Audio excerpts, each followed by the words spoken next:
Euzu billahi mineşşeytanirracim. Bismillahirrahmanirrahim. Elhamdülillah ve salatu ve selamu ala Resulillah. Değerli arkadaşlar, bugün sizlerle yepyeni bir derse başlıyoruz. Bu dersimizde takip edeceğimiz kitap İbn Kemal Paşa'nın tefsiri. Tefsir-i İbn Kemal Paşa. Bu zat efendim Yavuz Sultan Selim'in meşhur Şeyhülislam'ı Zembilli Ali Efendi'den sonra Şeyhülislam olmuş. Mısır seferine katılmış. Şah İsmail'e karşı yapılan mücadelede fetva vermiş. Efendim meşhur bir müfessir ve Şeyhülislam. Fatiha suresinden başlıyoruz. Tefsir-u suratul Fatiha. Bismillahirrahmanirrahim. Ve huve hasbi ve ni'mel vekil. Efendim o bana kafidir. Ve huve hasbi, Allah bana kafidir. O ne güzel vekildir diye başlıyor. Ardından Fatiha-i Şerife'ye yer veriyor. Bismillahirrahmanirrahim. Elhamdülillahi Rabbil alemin. Errahmanirrahim. Maliki yevmiddin. İyyâke na'budu ve iyyâke nesta'in. İhdina sıratal müstakim. Sıratal lezîne en'amte aleyhim. Gayril mağdubi aleyhim veleddallin. Biz de bütün gönlümüzle amin diyoruz. Suratu Fatihatul Kitab, Fatihatul Kitab suresi. Yani bu bir Fatiha'nın bir adı da Fatihatul Kitab'dır. İşte bu sure. Diyor ki Es-suratu ibaratun an taifetin minel Kur'ani mutercemetin. Sure kelimesi Kur'an'dan bir grup ayetten ibarettir. Mutercemetin, efendim belli başlığı bulunan, başlıklı yani ismi olan ve Kur'an'dan bir grup ayetten ibarettir. Bir grup ayetten ibaret bir bölümdür. Akalluha selasu ayatin. En azı 3 ayettir. Surelerin en kısası 3 ayettir. Ve hiye in cu'ilet vavuha asliyeten menquletun min surel Medine. Ve hiye, yani bu sure kelimesi in cu'ilet vavuha asliyeten. Eğer içindeki vav harfi kelimenin aslından kabul edilirse o zaman min surel Medine tırnak içinde şehrin suru kullanımından alınmıştır. Şehrin suruna benzetilmiş. Yani nasıl ki şehrin suru efendim şehirdeki bir takım evleri çerçeveliyorsa, içine alıyorsa efendim bu sureler de birer haneyi andıran ayetleri, bir grup ayeti çerçeveliyor, içine alıyor. اَوْ مِنَ السُّورَةِ الَّتِي هِيَ الرُّتْبَةِ yahut da rütbe, yani mertebe, derece anlamındaki sure kelimesinden alınmadır. Bu durumda ne alakası var? Efendim bu kullanımla Kur'an'dan bir kesit için isim olarak verilmesinin ne hikmeti var?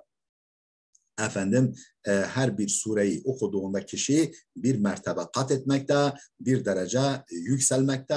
Mesela Fatiha'yı okuyan bir derece kat ediyor. Bakara'yı okuyan o şekilde efendim Nas suresiyle bitirinceye kadar böyle mertebe üstüne mertebe kat etmektedir kişi.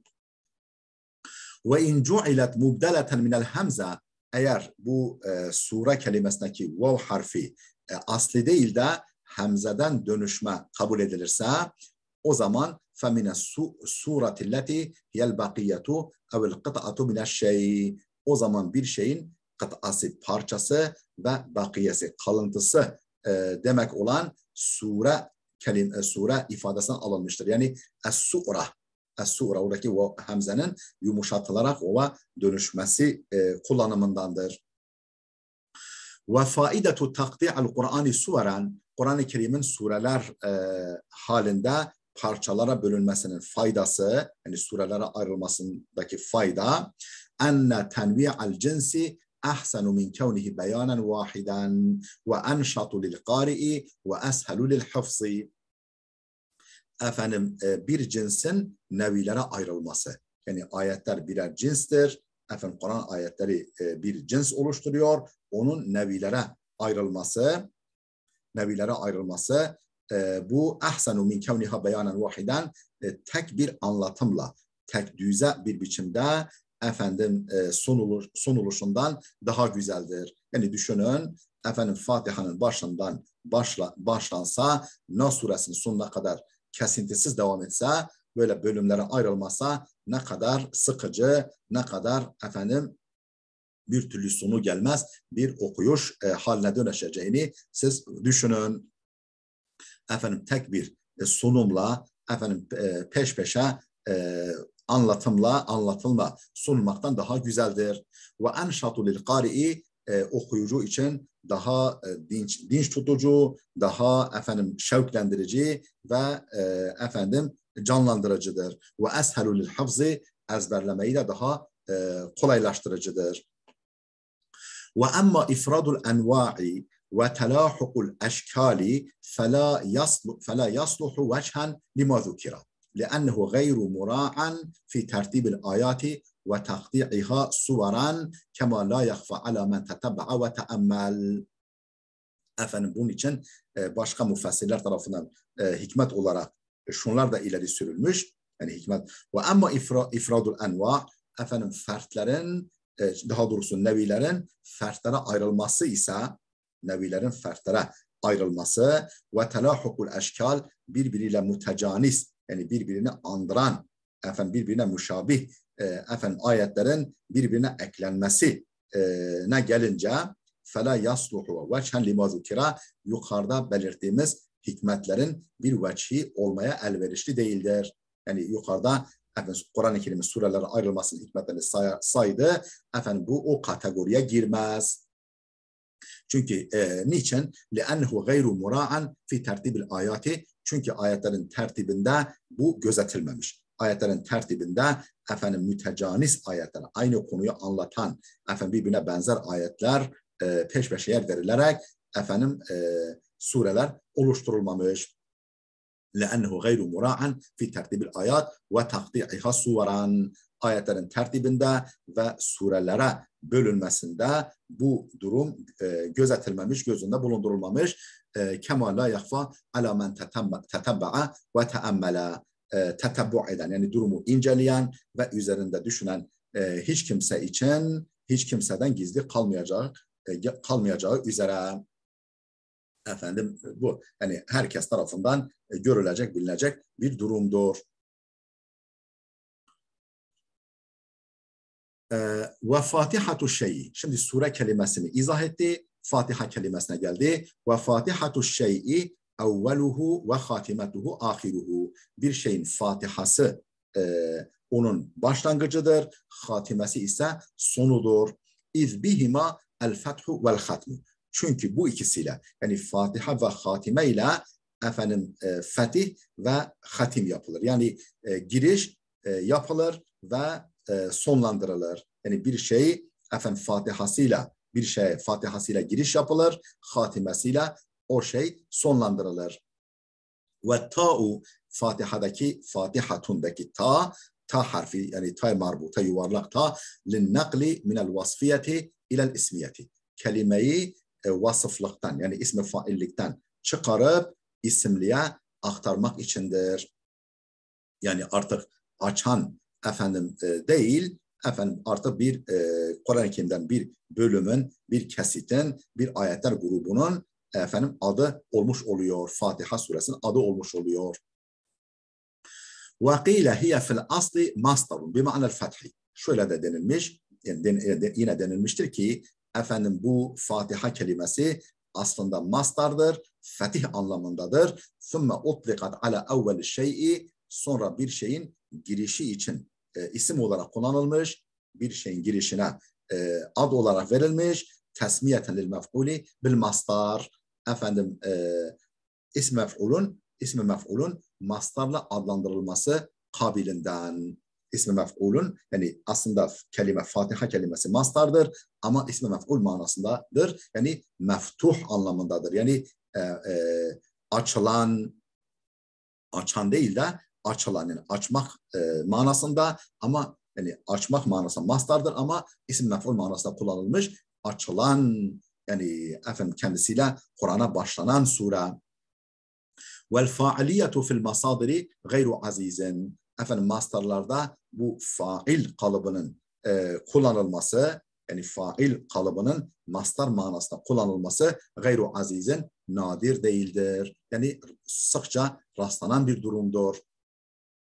Ve idafatuha ila'l kitabi ve huve mecmu'u kelamillahi el-muftetahi bit-tahmidi ve'l-muhtetemi bil-isti'azati bima'nel lam. Ve idafatuha, yani bu Fatiha kelimesinin muzaf kılınması, yani Fatihatul Kitab diyerek Fatiha kelimesinin muzaf yapılması kitap kelimesine.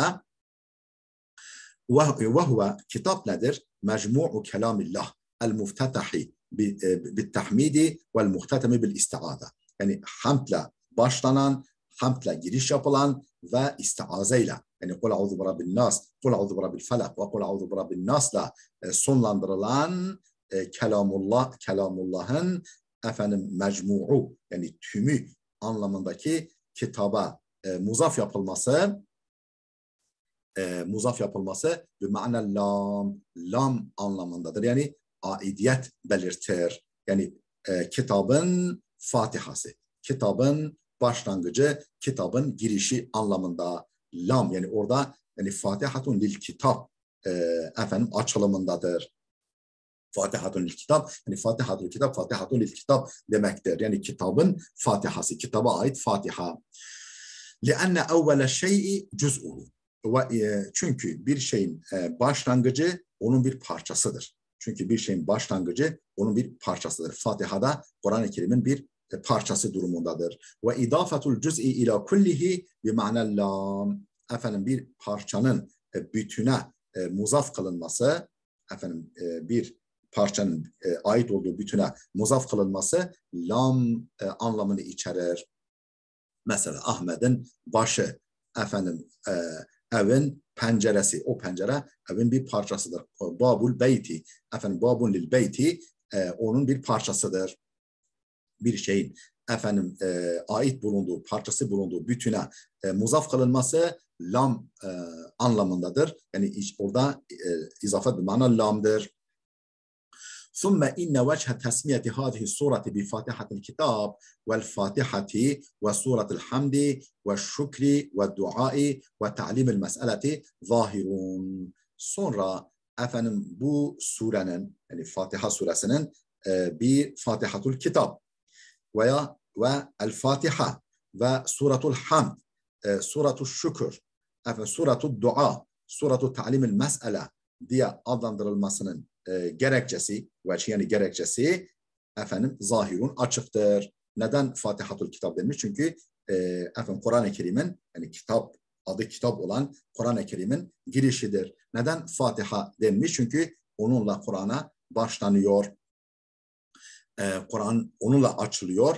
Neden Suratul Hamd denmiş? Çünkü Allah'a hamd etmeyi içeriyor. Ve şükri, şükür suresidir. Yine Allah'a şükretmeyi de ihtiva ediyor. Ve duayı aynı zamanda dua suresidir. En mükemmel bir duadır. Ve ta'limil mesele ve Allah'tan dilekte bulunmayı öğreten suredir. Bu anlamlara gelen kelimelerle adlandırılmasındaki gerekçe zahirun açıktır.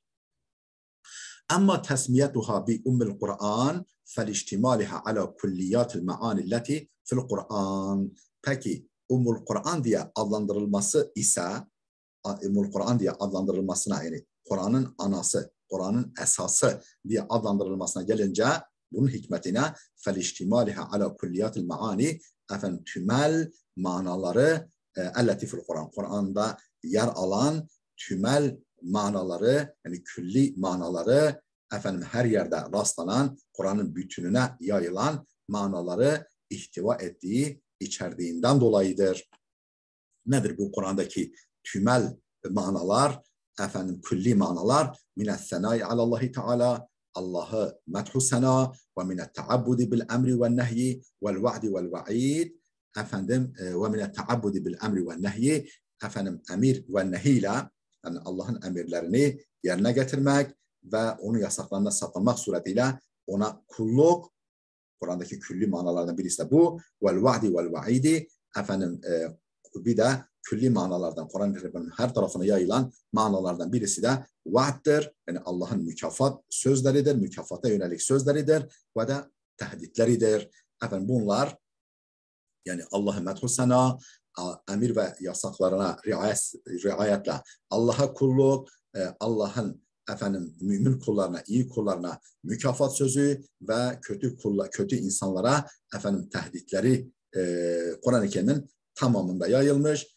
Fatiha'da bu külli manalar öz bir biçimde yer alıyor. Fatiha bunların hepsini içine alıyor.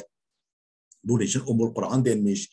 Ve amma tesmiyetu bil esas ve amma tesmiyetu bil esas feli'enneha muftetahu'l kitabi ve mebda'uhu feke'enneha asluhu ve menşa'uhu. El esas yani suratul esas diye adlandırılmasına gelince feli'enneha muftetahu'l kitab. Kitabın girişi. Nasıl ki mesela çekirdek ağacın girişidir. Ağacın başlangıcıdır. Embriyon insanın yani insan olacak bebeğin başlangıcıdır. Fatiha'da Kur'an-ı Kerim'in girişi, başlangıcı ve mebda'uhu girişi ve mebda'uhu başlangıcı olmasından dolayıdır. Ona el esas denmesi feke'enneha sanki Fatiha aslul Kur'an, aslul kitap ve menşa'uhu onun menşei esası, kaynağı ve aslıdır. Feke'enneha asluhu ve menşa'u. Aslul Kur'an ve menşa'u Kur'an. Ve amma tesmiyetuha bi suratul Kenz, suratul Kenz yani Hazine suresi diye adlandırılmasına gelince bunun da sebebi فَلِمَا قَالَ النَّبِيُّ sallallahu aleyhi ve sellem Peygamber sallallahu aleyhi ve sellem şöyle buyurmasından ileri geliyor. Peygamber sallallahu aleyhi ve sellem şöyle demesinden ileri geliyor. İnnemâ unzilet min kenzin tahtal arşi. O yani bu Fatiha suresi indirilmiştir. Min kenzin bir defineden tahtal arşi arşın altındaki bir defineden manevi bir hazineden indirilmiştir. Buyurmasından ileri geliyor bu isim. Ve amma tesmiyetuha bi surati şifa Şifa suresi diye adlandırılmasına gelince ve şafiye sura şifa ve şifa verici diye adlandırılmasına gelince feli kavlihi aleyhisselam Resulullah sallallahu aleyhi ve sellem şu hadisinden dolayıdır. Şu hadisine dayanmaktadır. Hiye ummul Kur'an ve hiye şifa'un min kulli da. O ummul Kur'an'dır. Kur'an'ın anası esasıdır. O her türlü her türlü hastalığa şifadır. Her türlü derde şifadır. Ve amma tesmiyetuha bi surati salati feli vücubi kıraatiha fiha. Suratu salah namaz suresi diye adlandırılmasına gelince niçin adlandırılmış bu isimle feli vücubi kıraatiha fiha yani fıssala namazda okunmasının vacip oluşundan namazda okunması Hanefi mezhebine göre vaciptir.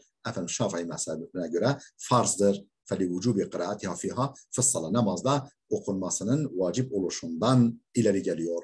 وَقَدْ تُسَمَّى بِالصَّلَاةِ كَمَا وَقَعَ فِي الْحَدِيثِ الْقُدْسِيِّ وَقَدْ تُسَمَّى adlandırılmış bu sure bis-salati tek yani suratu salat değil de as-salah diye de adlandırılmış. كَمَا وَقَعَ فِي الْحَدِيثِ الْقُدْسِيِّ şu hadis-i kudside yer aldığı gibi.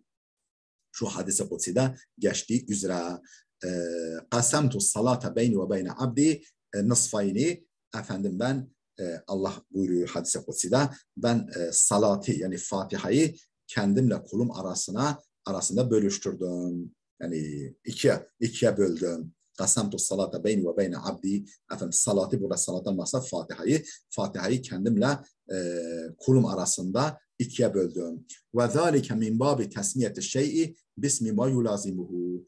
Bu da bir şeyi ayrılmaz parçası bulunduğu başka bir şeyle adlandırma kabilindendir. Bir şeyi ayrılmaz bir parçası bulunduğu mutlaka içinde yer alması gereken bir başka şeyle adlandırılması kabilindendir. Yani Fatiha mutlaka namazın bir parçası olmalı. Mutlaka namazda yer alması gerektiğinden dolayı efendim Fatiha'ya as-salah da denmiş. Çünkü efendim yani efendim bütünün parçaya isim olarak verilmesi kabilinden, bütünün parçaya isim olarak verilmesi kabilinden. Ve emma tesmiyetuha bil vafiyeti vel kafiye, efendim el vafiye yani eksiksiz, vel kafiye tas tamam ve eksiksiz anlamındaki vafiye ve kafiye ile adlandırılmasına gelince feli enneha tekfi fis salati en gayriha, çünkü namazda başka surelere, başka ayetlere ihtiyaç bırakmayacak kadar kafidir. Namazda kafidir. Başka okuyuşlara ihtiyaç bırakmaz. Ve la yekfi gayruha anha, efendim başka ayetler, başka sureler efendim onun yerine kafi değildir. Yani o efendim devre dışı bırakılarak başka sure ve ayetler okunarak namaz kılınmaz. Ve la yekfi gayruha anha, başkaları onun yerine kifayet etmez. Vel muradu minas salati er-rek'atanil ahiretani fi'r-rubaiye. Buradaki efendim namazdan salat kelimesinden maksat efendim 4 rekatlı namazlarda son 2 rekattır. Son 2 rekatta mutlaka yani Fatiha yeterlidir. Fatiha yeterlidir. Efendim zamm-i sure okumaya gerek yok. Ama ilk iki surede ilk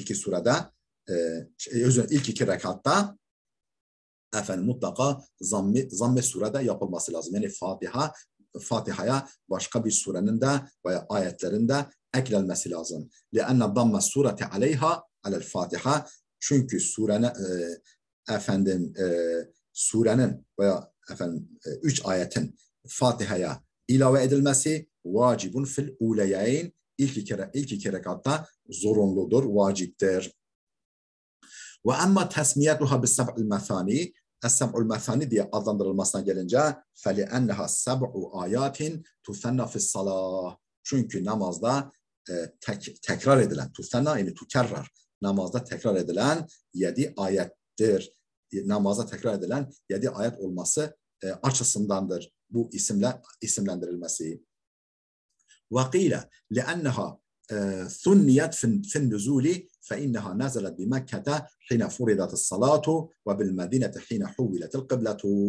Efendim şöyle denilmiş, zayıf bir görüş, şöyle de denilmiş. لأنها ثنيت في النزول, yani nuzul bakımından tekerrür etmiş. Yani nuzulu tekerrür etmiş, nuzulu tekrarlanmış, yani 2 defa inmiş. فَاِنَّهَا نَزَلَتْ بِمَكَّةَ حِينَ فُرِدَتَ الصَّلَاتُ, Mekke'de namaz farz kılındığında inmiş. وَبِالْمَدِينَةِ, Medine'de حِينَ حُوِّلَتِ الْقِبْلَةُ, Medine'de de kıble değiştirildiğinde inmiş. 2. bir defa inmiş. Böyle de denilmiştir. Böyle bir görüş de var.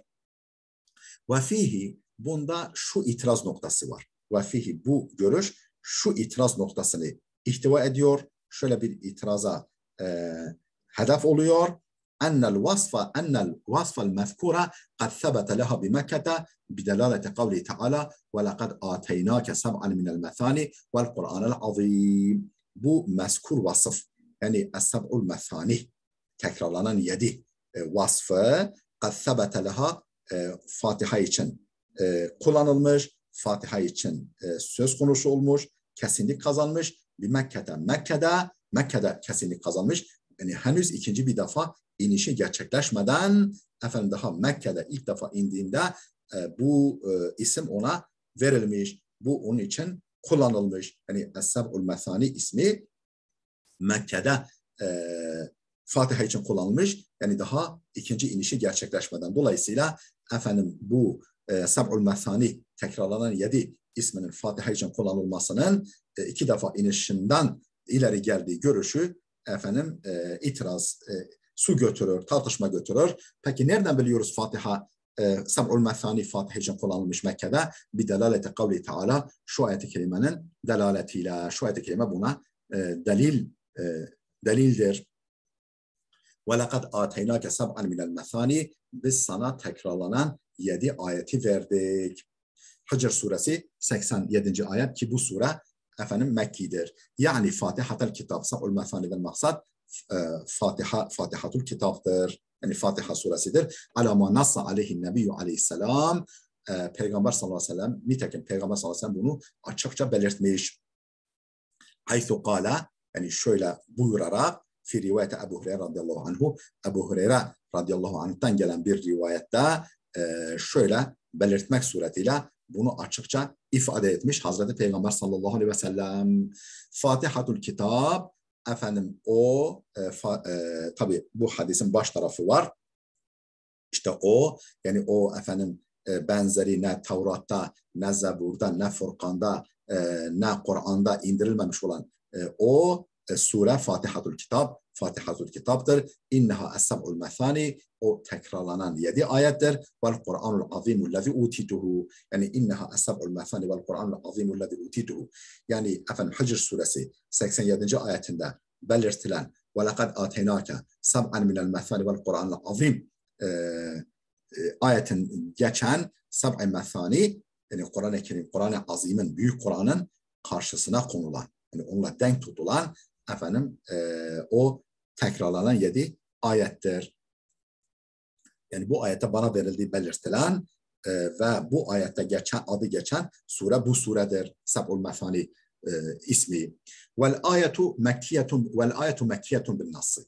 Yani açıkça nasla, yani açıkça bellidir ki bu ayet Mekki'dir. Ve lekad ateynâke seb'an min methani vel Kur'anul azim ayeti Mekki'dir. Yani hicret öncesinde nazil olmuştur. Ve bizalike istedellu ala mekkiyeti hadihi sura. İşte bununla efendim bu Fatiha suresinin Mekki oluşuna delil getirmişler alimler. Kuddime delilu mekkiyetiha anifen. Kuddime delilu mekkiyetiha anifen. Efendim ve veçhu delaleti zahirun. Efendim delilu mekkiyetiha anifen. Bu dolayısıyla Fatiha suresinin Mekki oluşunun delili daha önce takdim edildi. Kuddime delilu mekkiyetiha anifen. Ve veçhu delaleti zahirun. Kuddime delilu mekkiyetiha anifen ve veçhu delaleti zahirun. Bu ayetin Fatiha'nın da Mekki oluşuna delaleti, delil oluşu açıktır. O delalet yönü efendim Fatiha'nın da Mekke'de indiğine dair, Mekki olduğuna dair delaleti bu ayetin açıktır. Vel Mekkiyu ma nazala qabla hicreti. Mekki nedir? Hicretten önce inen vahiylerdir. Hicretten önce inen vahiylerdir. Vel medeniyu ma nazala ba'daha. Medeni ise hicretten sonra inen vahiylerdir, ayetler ve surelerdir. Nezele bil medineti ev fi seferin minel esfar. İsterse o vahiy efendim Medine'den nazil olmuş olsun, isterse peygamberin yolculuklarından, seferlerinden herhangi bir seferde, bir yolculukta nazil olmuş olsun. Hicretten sonra iniyorsa medeni, hicretten önce iniyorsa Mekki'dir. Ve hiye seb'u ayatin bil ittifaki. Efendim vehiye bu Fatiha suresi ulemanın ittifakıyla, görüş birliğiyle 7 ayettir. İlla enne kurra'el medineti vel basrati ve şami ve fukahâeha addu en'amte aleyhim ayeten. İlla enne, şu kadar var ki Medine, Basra ve Şam kıraat alimleri ve fakihleri efendim en'amte aleyhimden sonrasını bir ayet saymışlar. Sıratellezine en'amte aleyhim oraya kadar bir ayet saymışlar. Gayril mağdubi aleyhim ve laddallini de başka bir ayet saymışlar. 7. ayeti de o saymışlar. Ve lem yarav et-tesmiyete ayeten minha. Yani minha ünel Fatiha, Besmele'yi efendim Fatiha'dan bir ayet görmemişler. Besmele'yi Fatiha'dan bir ayet kabul etmemişler. Ve aleyhi Malikun ve ashabuhu ve Ebu Hanifete ve ashabuhu. Bu görüştedir İmam Malik ve arkadaşları, Ebu Hanife ve talebeleri, Ebu Hanife ve arkadaşları da bu görüştedirler. Ve lihâzâ lem yezkur ha malikun fissalati ve yusirru biha Ebu Hanifete rahimahullah ve yakul. Ve lihâzâ işte bundan dolayı lem yezkurha malikun fissalati, İmam Malik Besmele'yi namazda zikretmemiştir. Efendim besmeleyi namaza zikretmemiş. Fatiha okunuyor. Efendim besmeleye yer verilmiyor. Yer vermemiştir İmam Malik. Ve yusirru biha Ebu Hanife rahimehullah. Ebu Hanife rahimehullah ise onu gizli okumaktadır. Yani okuyor ama gizli okuyor. Cehri namazlarda, sesli okunan namazlarda da Fatiha'yı sesli okurken besmeleyi sessiz okuyor. Ve yekulu inneha ayetun el Kur'an unzilet lil fasli beyne suveri vel iftitahi biha teberrukan. Ve yekulu diyor ki, Ebu Hanife diyor ki inneha besmele ayetun el Kur'ani, Kur'an'dan bir ayettir. Unzilet lil fasli beyne suveri, efendim sureler arasını ayırmak için indirilmiştir. Surelerin bir surenin bitip yeni bir surenin başladığını belirtmek için indirilmiştir. Vel iftitahi biha teberruken ve teberruken besmele ile sureye başlanmak için indirilmiştir. Dolayısıyla her sureden bir ayet değildir. Ne demiş Ebu Hanife? Tekrar alıyorum. Ve yekul Ebu Hanife der ki inneha ayetun minel Kur'an, efendim besmele Kur'an'dan bir ayettir. Nuziletil fasli min beyne suvar, surelerin arasını ayırmak için indirilmiştir. Vel iftitahi biha teberruken onunla sure okunuşuna başlansın diye indirilmiştir. Ve kurra'u Mekke'te vel Kufeti ve fukahauha, efendim Mekke kıraat alimleri, Mekke, Kufe kıraat alimleri ve fakihlerine gelince bunlar da ala enneha ayetun minel Fatihati ve min kulli suretin, onun Fatiha'dan ve her bir sureden olduğu görüşündedirler. Ve aleyhi Şafii ve ashabuhu, İmam Şafii ve arkadaşları da bu görüştedirler. Ve lihâzâ yucheru biha fis salati, efendim bu nedenle yucheru biha fis salati, namazda sesli okunur. Yani veyahut da Şafii bu Fatiha yucheru o zaman okuyacağız. Efendim namazda onu sesli okur. ولا دلالة في الإجماع على أن ما بين دفتي المصحف كلام الله تعالى والوفاق على إثباتها في المصاحف مع المبالغة في تجديد القرآن حتى لم تكتب آمين على صحة القول الثاني. ولا دلالة في الإجماع, şu konuda icma olması delil olamaz. Şu konuda icma olması. Ne konuda? Ala enne ma beyne defetil mushafi kelamullahi teala. Yani Kur'an-ı Kerim'in, mushafın iki kapağın arasındaki her şey kelamullah'tır. Mushafın iki kapağı arasındaki her şey kelamullah'tır konusunda, noktasında icma bulunması, alimlerin görüş birliğinin bulunmasında delalet yoktur. Vel vifaqi ala isbatiha fil masahifi ma'al mubalagati fi tecdidil Kur'an, Kur'an-ı Kerim'in kendisinden olmayan her şeyden hassasiyetle ileri derecede soyutlanmasıyla beraber mushafta besmeleye yer verilmesindeki ittifak, alimlerin görüş birliğinde delil yoktur. Hatta lem tutteb amin, o kadar ki yani Kur'an-ı Kerim o kadar kendisinden olmayan şeylerden soyutlanmış ki bu konuda alimlerin görüş birliği var ki lem tukteb, hatta lem tukteb amin, efendim amin bile yazılmamış. Amin kelimesi bile yazılmamış çünkü Kur'an'dan bir kelime değildir. Efendim işte bu konudaki icma ve ittifakta delil yoktur. Ala sahhatil kavli thani, ikinci görüşün doğruluğuna delil yoktur.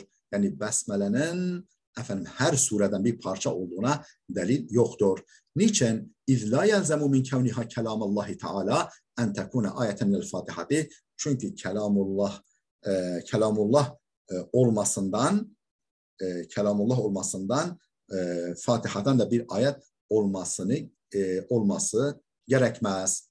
Yani kelamullah'tan olması, Allah'ın kelamından bir parça olması, Fatiha'dan bir ayet olması sonucu doğmaz. Bu sonuç gerekmez. Tamam, Allah'ın kelamıdır ama Fatiha'dan bir ayet değildir, olmayabilir. Naam. Fima rava Ebu Hureyre radıyallahu anhu min ennehu aleyhisselam kâle Fatihatul kitabi seb'u ayatin ulahunne bismillahirrahmanirrahim delaletun aleyha. Naam, evet. Yani şunu da itiraf edelim ki Evet. Fima rava Ebu Hureyre radıyallahu anhu, Ebu Hureyre'nin rivayet ettiği şu hadiste min ennehu aleyhisselam kal, yani Peygamber Ebu Hureyre'nin rivayet ettiği hadiste Peygamberin şöyle buyurması: Fatihatul Kitab 7 ayetin, Fatihatul Kitab 7 ayettir.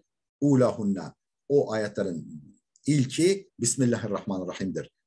Buyurmasında delaletun aleyha, efendim bu ikinci görüşe bir delil var. Bu besmelenin Fatiha'dan olduğuna bir delil vardır. Bismillahirrahmanirrahim. Kad ca'a fil haberi an hayril beşer ennehu kana yektubu bismikallahumma. Şimdi o son, yani tamam bir delil var ama onu değerlendirecek. Yani şimdi İbn-i Kemal Paşa da Hanefi olması hasebiyle biraz Hanefileri delillerini daha açık sunuyor. Bismillahirrahmanirrahim. Kad ca'a fil haberi an hayril beşer ennehu kana yektubu. Yani insanların en hayırlısı. Hazreti Peygamber'den gelen bir rivayette Hazreti Peygamber'in önce Bismikallahümme, yani efendim sözlerin başında, efendim mektupların başında, sağa sola gönderdiği mektupların başında Bismikallahümme'yi yazdırdığı ondan gelen rivayette mevcut. Felemma nezelet, yani Bismikallahümme, yani adınla ya Rabbi, adınla Allah'ım, senin adınla başlıyorum Allah'ım diye ifadeyi yazdırdığı ondan gelen bir rivayette yer almaktadır. Felemma nezelet suratu Hud, Bismillahi mecraha ve mursaha, Hud suresi 1. ayette geçen Bismillahi mecraha ve mursaha ayeti indiğinde ketebe Bismillah, yani Bismikallahümme değil de artık Bismillah yazmış, yazdırmış mektupların başında. Felemma nezelet suratu Beni İsrail, efendim İsra suresi, Beni İsrail dedi, yani İsra suresi indiğinde ise Kul id'ullaha evid'ur rahman, ister Allah diye çağırın, ister Rahman diye çağırın. İsra suresi 110. ayet. Ketebe Bismillahirrahman, Bismillahirrahman diye yazmış. Felemma nezelet suratun Neml, efendim Neml suresi indiğinde ise İnnehu, Neml suresindeki şu ayet indiğinde ise innehu min Süleymana ve innehu Bismillahirrahmanirrahim. Bu mektup Süleyman'dandır ve Bismillahirrahmanirrahim diye başlamaktadır. Ayeti geçtiğinde Neml suresi 30. ayet ketebe Bismillahirrahmanirrahim, Bismillahirrahmanirrahim diye artık yazdırmış. Fefil haberi delaletun ala ennehu leyse min evveli kulli suratin. İşte bu son rivayette bir delil vardır ki, efendim bu son rivayette onun her surenin başlangıcından olmadığı, her surenin başından bir ayet olmadığına delil vardır bu rivayette. Velakinneha ba'du ayetin min kitabillahi teala fi suretin Neml. Fakat Neml suresine geçen Allah'ın kitabından bir ayettir. Allah'ın kitabından Neml suresine geçen bir ayettir. Buna delil vardır. Ve qalu el-lutfu minallahi fi ademi kevniha ayeten tammeten. Alimler şöyle demişler. El-lutfu minallahi fi ademi kevniha ayeten tammeten. Efendim besmelenin tam bir ayet olmamasında Allah'ın şöyle bir lütfu var. Besmelenin tam bir ayet olmamasında Allah'ın şöyle bir lütfu var. En la yekunel cunubu vel haidu vel nufasa'u memnu'ine inde kulli emrin zibal.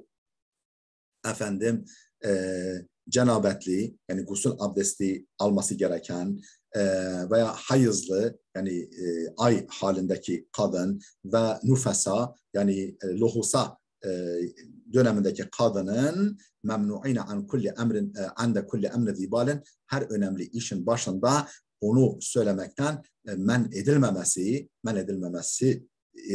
Allah'ın bir lütfudur. Eğer hani tam bir ayet olmuş olsaydı, bir ayetin bir parçası olmamış olsaydı, o zaman cenabetli kimse, efendim hayızlı kadın, efendim ondan sonra luhusa dönemindeki kadın, efendim bunu okuyamazdı. Her önemli işin başında bunu okuyamazdı. Çünkü bunların Kur'an okuması caiz değil. Keşşehadeteyni lem yucma'a fil Kur'ani fi mevdi'in vahidin. Nitekim efendim eşhedü en la ilahe illallah ve eşhedü enne Muhammeden Resulullah veya la ilahe illallah Muhammedun Resulullah Kur'an'da bir arada kullanılmamışlardır. Tıpkı iki şehadet gibi. Yani eşhedü en la ilahe illallah ve eşhedü enne Muhammeden Resulullah veya la ilahe illallah Muhammedur Resulullah'ın Kur'an'da bir arada kullanılmaması gibi tıpkı aynı yerde. لَاَلَّا يُتَوَهَّمَ اَنَّهُمَا ayetun. Ta ki onların yani iki şehadetin bir ayet olduğu sanılmasın diye. وَرُبَّمَا يُحْتَدَرُ الْجُنُوبُ وَنَحْوُهُ فَلَا يُمْكِنُهُ التَّكَلُّمُ بِهَا عَنْدَ خَتْمِ عُمْرِهِ. Efendim وَرُبَّمَا bazen yuhtadarul cunubu ve nahvuhu efendim cenabetli kimse veyahut da diyelim ki ay halindeki kadın veya luhusa dönemindeki kadın sekerata düşer. فَلَا يُمْكِنُهُ اَتَّكَلُّمُ بِهَا.